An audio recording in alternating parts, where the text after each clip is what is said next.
Assalamualaikum warahmatullahi wabarakatuh.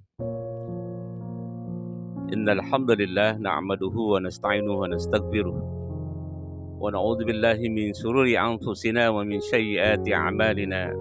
May yahdihillahu fala mudilla lahu wa may yudlilhu fala hadiya lahu.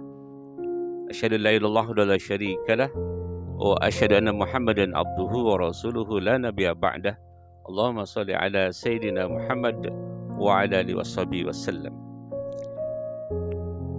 Para pemirsa dan pencinta Penjernih Kolbu Channel dimanapun Anda berada, selamat berjumpa kembali dengan saya Dr. Haji Sukarmawan MPD melalui channel YouTube Penjernih Kolbu.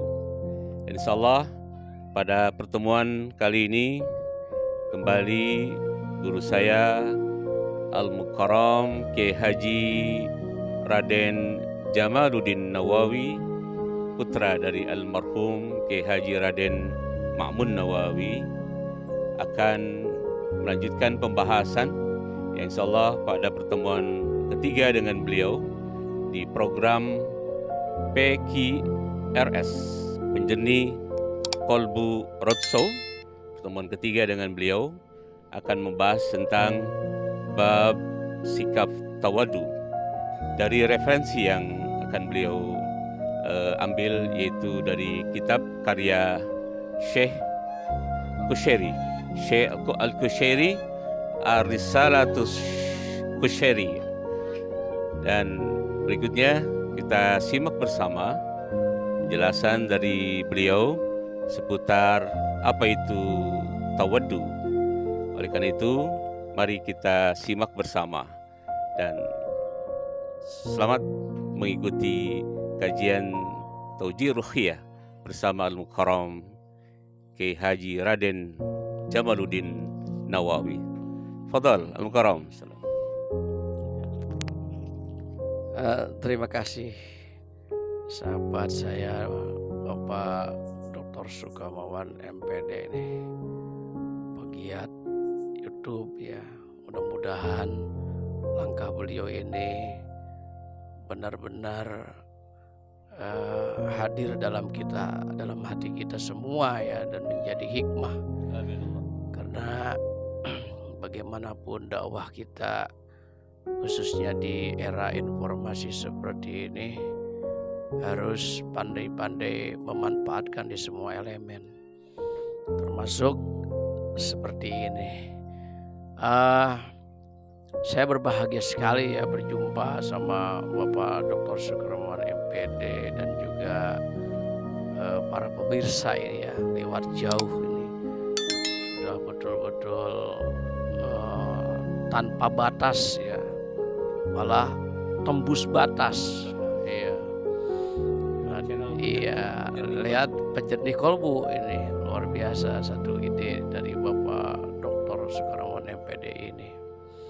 Dan selanjutnya saya diminta beliau nih untuk kita bincang-bincang ya, kita curahan hati atau curhat yang tentu saja kita berharap ya obrolan-obrolan ini ya betul-betul obrolan yang berkualitas ya, yang bisa mengubah keadaan dari yang baik menjadi lebih baik ya, dari yang malas menjadi rajin ya, intinya untuk bagaimana terwujudnya al-ma'ruf ya, kebaikan. Baik, kali ini saya diminta ya bermusyawarah ilmu lah ya, saya bahasanya sharing begitu, berkaitan dengan at-tawadhu ya. Nah, at-tawadhu ini sebetulnya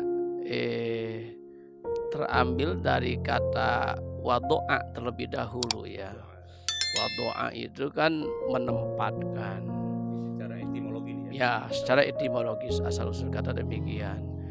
Berkembang kemudian diperasekan ya, diikutkan kepada wazan tafa'ala. Nah, ini kan sama dengan fi'il sulasi mazid ya, warna awal bab ketiga tuh akroma parroha kotala, sama dengan kotala yukotilu kotalatan. Jadi dari wadwa itu diambil kepada wazan tafa'ala. Nah, faedahnya itu adalah makna lil musyarakah sebetulnya, makna kerjasama gitu ya, kalau dikaitkan dengan makna gitu ya. Nah, kemudian jadilah at-tawadu begitu. Nah, at-tawadu ini juga merupakan bagian kajian ya dalam ilmu akhlak, dalam ilmu tasawuf.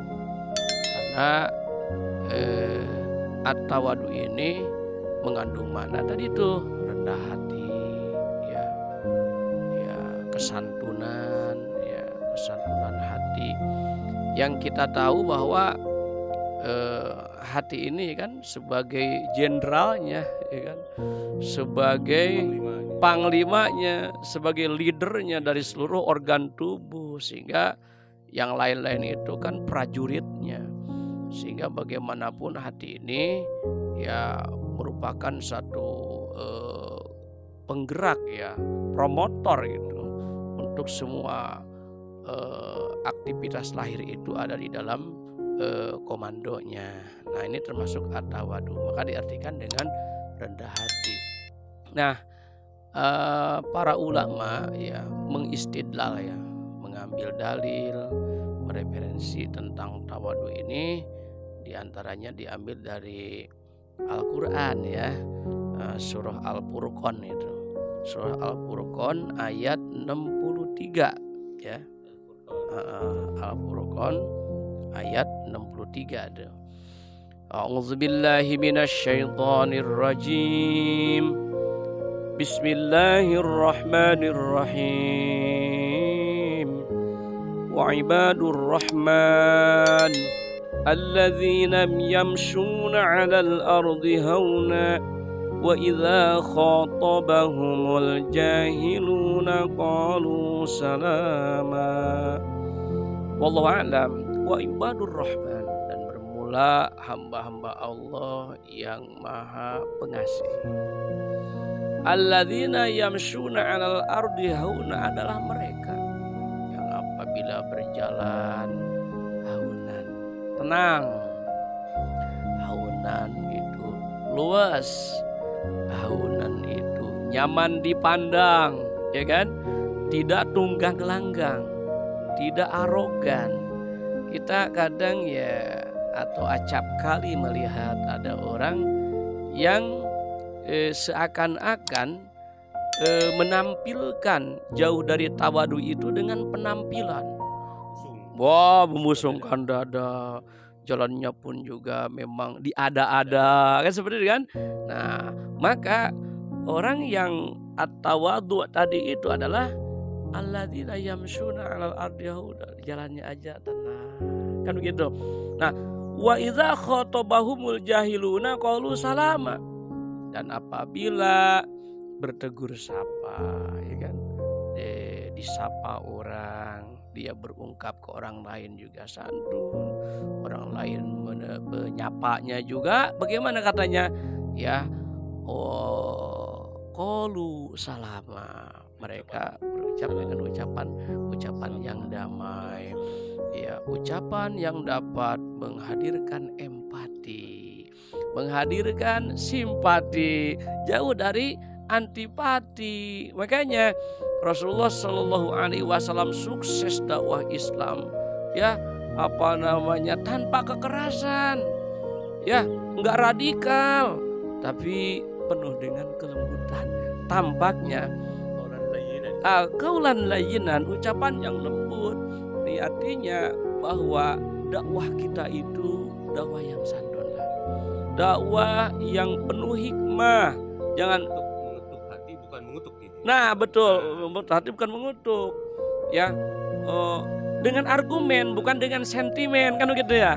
Nah, seperti itu. Itulah sesungguhnya konsep yang dibutuhkan umat saat ini. Kita tunjukkan Islam sebagai agama damai, rahmatan lil alamin, maka sikap tanduk serta ucapan kita pun juga dapat melahirkan simpati orang lain. Begitu. Subhanallah, para pemirsa dan pencinta penjeni Kolbu Channel rahimakumullah, telah diberikan materi pengantar oleh beliau, guru saya dan juga guru Anda tentunya, Al-Mukarram Kiai Haji Raden Jamaluddin Nawawi, terkait dengan apa itu makna atau hakikat dari sikap tawadu. Berikutnya mohon izin Al-Mukarram, Anda ingin mengajukan pertanyaan sekaligus untuk penajaman atau pengayaan materi kita pada hari ini tentang tawadu. Apa kiat-kiat untuk menumbuhkan sikap tawadu di dalam diri kita agar kita senantiasa menghilangkan antonim atau lawan dari tawadu adalah takabur ya Al-Mukarram ya. Menghilangkan sikap takabur dalam diri kita dan menumbuhkan sikap tawadu di dalam hati seperti halnya yang tadi Al-Mukarram sampaikan. Nah, kiat-kiat apa yang bisa menumbuhkan sikap tawadu tersebut? Fadal Al-Mukarram. Terima kasih ya. Muaranya ilmu sebetulnya. Ilmu. Dengan ilmu kan kita bisa tahu mana ini baik, mana yang tidak baik. Nah, sehingga dengan demikian keilmuan ini ya, atau kedisiplinan ilmu seseorang ini, nah itu akan menjadi satu titik tolak sehingga kita dapat mengetahui mana ini yang tawadu, mana yang takabur. Ya, kalau tanpa ilmu ada orang terlihat tawadu, beda tawadu dengan ilmu dengan tawadu yang tanpa ilmu. Kalau tawadu tanpa ilmu itu ya kadang-kadang apa ya, yang diyakinkan dirinya itu benar ya padahal itu tidak benar. Ya, itu tuntutan utama. Yang kedua memang ya ini interaksi sosial. Kita memang sebagai makhluk sosial tampaknya pandai bertadabur. Kalau saja misalnya kita temukan ada orang yang mungkin kaya raya gitu, misal, lalu di balik kekayaannya jiwanya tenang, tidak takabur, ya kan, tidak jumawa, sehingga kita terpanggil, oh dia yang kaya raya aja sampai rendah hati, sampai tawadu, lah kita belum apa-apa kok kayaknya udah langgak gelegek kan gitu ya. Kita lihat ada misalnya tampak ada orang kelihatannya pintar, tapi kok tampaknya jumawa, seakan-akan dialah yang paling pandai sementara orang bodoh. Nah, dengan kita belajar bermasyarakat, kita akan tampak, ya Allah, kita kok apa yang harus dijadikan dasar kalau saya harus sombong? Dia wah kok dia pintar misalnya tapi sombong. Kan ada seorang alim, ada yang lebih alim lagi. Di atas langit ada langit. Nah, seperti itu. Baik, para pemirsa dan pencinta penjeni Kolbu Channel rahimakumullah, telah dijelaskan dengan jawaban singkat terkait bagaimana upaya menumbuhkan sikap tawadu dalam diri kita. Ada 2 poin tadi yang bisa kita simpulkan adalah tingkatkan wawasan keilmuan. Pertama, ilmu nurun, karena ilmu itu adalah cahaya dalam diri. Yang kedua tadi adalah interaksi sosial. Ciptakan interaksi sosial ketika kita mengenal begitu banyak orang agnia gitu ya Al-Mukarram ya, orang kaya raya tetapi mereka rendah hati, makanya itu dijadikan ibrah bagi kita. Dia jauh lebih kaya dari diri kita tapi dia memiliki sikap rendah hati. Kedua, ketika kita melihat orang yang punya ilmu tinggi tetapi tanpa ada arogansi, kesombongan, ini kita jadikan ibrah juga Al-Mukarram ya. Itu seperti itu. Ada tambahan? Silakan Al-Mukarram. Ada, ini yang paling dijadikan satu titik konklusi ya dari pembahasan tentang at-tawadu. Menarik apa yang diungkapkan oleh seorang waliyun ya, bin auliyaillah pada masanya itu, Syekh Abu Sulaiman Ad-Darani, yang berkata gini, man ro'a linafsihi qimatan lam yazuk halawatal khidmati. Jadi kata Syekh Sulaiman Ad-Darani, man ro'a linafsihi, Siapa orang yang rumongso, ya, yang mengiktikadkan, ya kan, bahwa saya ini punya nilai lebih dibanding orang lain. Jadi pokoknya selalu ingin merasa yang paling unggul. Nah iya, pang-pangna kata orang Sunda, ya kan. Jadi orang lain tuh rendah di mata dia. Nah, apa yang terjadi? Kata Syekh Abu Sulaiman Ad-Darani, lam yazuk halawatal khidmati. Maka orang itu tidak akan menyicipi, tidak akan merasakan manisnya berkhidmah, manisnya lumadi, manisnya bubujang. Maka dalam dunia pesantren, orang tua santri itu harus rela, harus ikhlas kalau santrinya sering diperintah sama guru. Dalam rangka apa? Tazkiyatun nafsi, menguji sejauh mana keikhlasan seseorang. Kan sesuai kan? Misi Rasul, walladzi ba'atsa fil ummiyina rasulam minhum yatslu alaihim ayatihi wa yuzakkihim. Tazkiyatun nafsi kan? Baru wa yu'allimuhumul kitaba wal hikmah wa in kanu min qablu lafi dhalalim mubin. Surat Al-Jumu'ah. Kan begitu. Nah, akhirnya pastikan bahwa at-tawadhu, akhlaknya para nabi, akhlaknya para rasul, akhlaknya para kekasih Allah. Dengan at-tawadhu, Allah Subhanahu wa taala akan mengangkat derajatnya. Man wada'a rafa'a.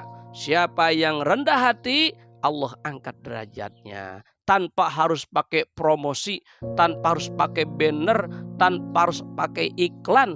Insya Allah orang alim yang tawadu banyak dan dimudahkan rezekinya oleh Allah Subhanahu wa taala. Masya Allah, subhanallah. Para pemirsa dan pencinta penjadi Qalbu Channel rahimakumullah. Jadi pernyataan akhir kalimat yang sungguh indah dari beliau, siapa yang bersikap tawadu, niscaya Allah akan angkat derajatnya atau Allah akan muliakan. Boleh jadi seseorang dipandang hina di pandangan manusia, tapi di pandangan Allah mulia. Jadi dia tampak membumi padahal melangit gitu. Artinya diakui oleh makhluk di langit, para malaikat dan juga Allah Subhanahu wa taala. Tapi boleh jadi ada manusia yang merasa begitu dimuliakan oleh manusia di muka bumi, boleh jadi di hadapan Allah dihinakan. Terakhir Al-Mukarram, terkait dengan antonim atau lawan dari makna tawaddu, rendah hati, ini adalah takabur. Ada kalau tidak salah satu keterangan pada situasi atau kondisi tertentu, takabur dari seorang sosok, seorang yang saleh, lagi dia berilmu, boleh dia perlihatkan sikap itu, tapi pada situasional. Nah ini mohon penjelasan Mukarram ya. Kemudian terakhir, takabur itu pakaian Allah. Itu lagu di Roma Irama saya kalau tidak salah ya. Yang boleh takabur itu sombong hanya Allah Subhanahu wa taala. Pakaian Tuhan, bukan pakaian manusia. Nah itu mohon dijelaskan dua poin ini. Al-Mukarram, fadhal. Iblis aja di exit dari surga karena apa? Kan takabur, aba wastakbaro wa kana minal kafirin. Karena ini pakaian Allah ya, karena ini sudah merupakan milik Allah ya. Di dalam al-mutakabbir tadi, di manusia tidak boleh takabur. Nah kendati demikian, nah takabur ini juga pada hal tertentu ya, dalam konteks abnormal ya, ya memang dibutuhkan lagi perang, tapi kan kita nggak berharap perang dong, ingin selalu damai ya. Nah ini ancamannya. Rasulullah Shallallahu Alaihi Wasallam bersabda, la yadkhulul jannata man fi qalbihi misqalu dzarratin min kibrin. Tidak akan masuk surga orang yang dalam hatinya, jangankan sekilo, ibaratnya kalau kayak timbangan, sekecil apapun di dalam hatinya itu ada sifat kibir, sifat gumede, nah tulak cangkeng nabeheng kata orang Sunda ya kan. Ya bahasanya ya udah istilah hipokrit lah, jumawa lah, bahasanya seperti itu, adigung adiguna kan seperti itu. Udah itu diancam tidak masuk surga. Oleh karena itu mari dengan sholat, dengan bergaul yang baik, dengan kita bertadabur, dengan bertafakur, itu adalah bagian penting dari ilmu, baik secara alam maupun secara ilmiah, yang insya Allah akan menggetarkan hati kita untuk bagaimana masuknya nilai-nilai tawadu, lalu hilangnya sifat takabur. Subhanallah, syukran katsir. Jazakumullah khair katsiran Al-Mukarram atas penjelasan Al-Mukarram Haji Raden Jamaluddin Nawawi yang sungguh luar biasa, mengupas tuntas meskipun singkat tapi sangat padat mengenai sikap tawadu dalam diri manusia. Kata kunci tadi kalau kita konklusikan, kita buat kesimpulan. Pertama, tawadu bisa ditumbuhkan dengan ilmu. Maka thalabul ilmi menjadi satu karisan. Itu Al-Mukarram ya. Tuntutlah ilmu. Thalabul ilmi minal mahdi ilal lahd, gitu ya. Kedua, banyaknya berinteraksi sosial dengan banyak orang dari berbagai lapisan. Termasuk kita melihat sosok orang agnia, orang kaya raya tapi rendah hati. Begitu juga tidak sedikit orang yang ilmunya luas, ilmunya tinggi, diberikan kelebihan Allah, ilmu yang luas tetapi masih bersikap tawadu. Nah, ini menjadi ibrah buat kita. Dan terakhir, kata kunci tadi dari Al-Mukarram Kiai Haji Raden Jamaluddin Nawawi yang menjadi motivasi buat kita, memberikan ghirah semangat kita untuk menumbuhkan sikap tawadu dalam diri adalah Allah akan memuliakan orang-orang yang di dalam hatinya ada sikap tawadu. Tapi niscaya Allah akan hinakan ketika seseorang memiliki sikap lawan dari tawadu adalah takabur atau sombong di dalam hatinya. Sampai berjumpa kembali dengan beliau Al-Mukarram Kiai Haji Raden Jamaluddin Nawawi pada pembahasan materi selanjutnya, dan mudah-mudahan ada manfaatnya. Wallahul muwaffiq ila aqwamit thoriq. Assalamualaikum warahmatullahi wabarakatuh.